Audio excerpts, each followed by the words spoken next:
Greetings, Ian from RTO here. Welcome to Classic Album on RTO. And today we have got a little gem. For lots of reasons. Apart from being a really good album and a one-off album, it has got obviously the most controversial and most talked about artwork ever. But lucky for us, I found the Deluxe edition cover, and it covers up what we don't want to see. So nothing wrong with that. So Blind Faith, who were they? Well, back in, when it had been what, 67, 68, something like that, so quite a few bands had disbanded. Cream had, Traffic had,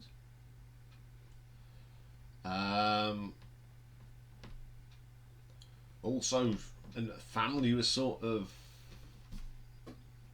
well, they haven't broken up, but I don't think there was good things in the camp. So certain members of these bands got together. Originally, Steve Winwood and Eric Clapton started jamming. They were jamming, man. And then Ginger Baker, I said, "Hey Ginger, come and have a drum with us." And obviously it worked. So they needed a bass player. And they got Rick Gretsch from Family. And they formed the band Blind Faith. They only released the one album, the self-titled. But there are a couple of live albums. There's one from Hyde Park, which is pretty cool, and another one that's recorded in Scandinavia. So, the band, of course, was Steve Winwood, Eric Clapton, Rick Gretsch, and Ginger Baker. So we had a band that would do blues, soul, jazzy blues, you name it. And I love this album. I think it is a really good album. So let's have a look at these tracks. Okay, the first one is called Had to Cry Today, written by Steve Winwood. The vocal on this is just amazing. And Eric plays fantastically on this. He's such a great guitarist. Don't agree with some of his political views, but politics, I'm not interested in politics. It's what you do with your guitar that's more important. And yes, great guitarist was Eric, still is. And Ginger Baker, great drumming on this. Real big fan of Ginger Baker.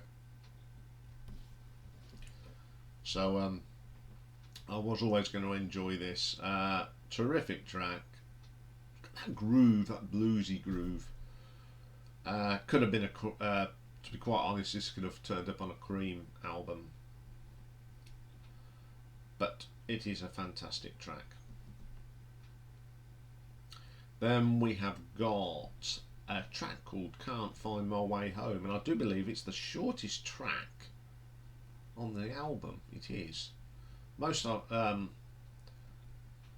they're all around about 5 minutes. We've got a couple of two long ones. Hard to Cry is quite long, but Can't Find My Way Home, great singing, great shuffle drumming. Ginger is brilliant on this. He puts a fine performance in on this album, full stop. Uh, and the vocals, the harmonies between Winwood and Clapton, fantastic. Both great singers. Typical of the period. Great little track. And then we come to a track that's no, I don't like it. It's a Buddy Holly track. Now I love Buddy Holly, but they absolutely mullered this. It's well all right. Not cool at all. Of all the tracks that they could cover, they picked this one and they don't do it justice. It's a track that you can't turn into a blues track. Sorry. It just sounds awful. I could have picked a better track to cover. Could have. Why Buddy Holly? You know, there's plenty of old blues songs they could have had a crack at, and probably done a better job. But that is not. That is the, as I say, the poo-poo on the album. I don't listen to that one very much because I just don't like it. Okay, the next track, Presence of the Lord. What a guitar solo from Eric Clapton.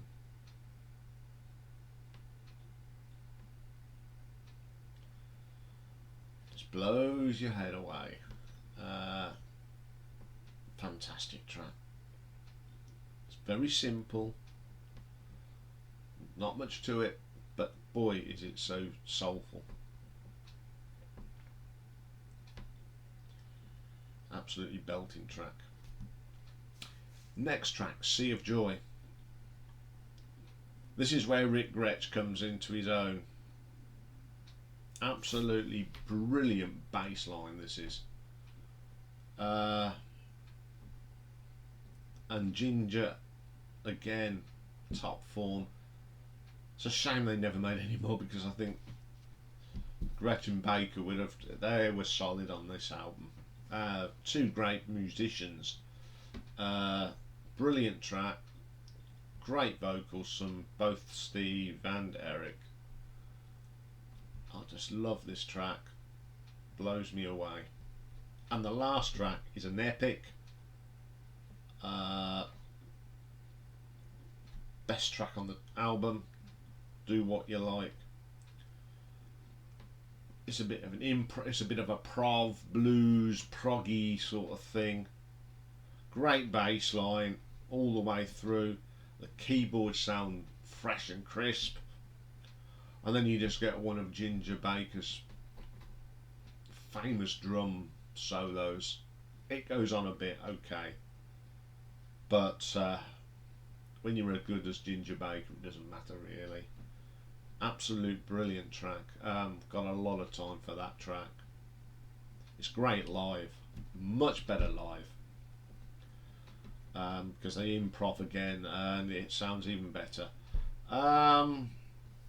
Sum up this album. Apart from the Buddy Holly cover, every track is cool. It's bluesy, fantastic. As I said, the live versions of these tracks are fabulous. Shame this was definitely a one-off, but of course they all went on to do other things, and fair play to them.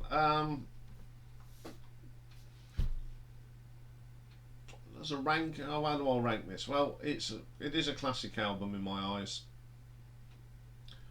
And it has got, apart from one track, every track is good. So I'm going to give this an RTO ranking of 8 out of 10.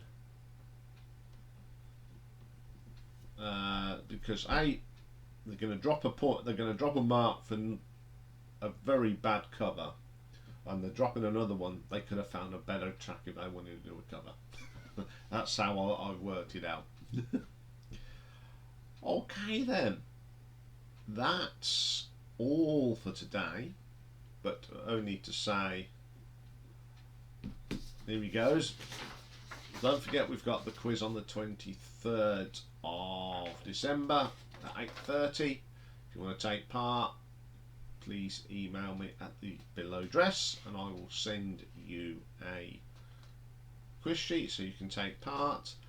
Don't forget to visit Redbubble, get yourself a t-shirt or something, and I'll be back tomorrow.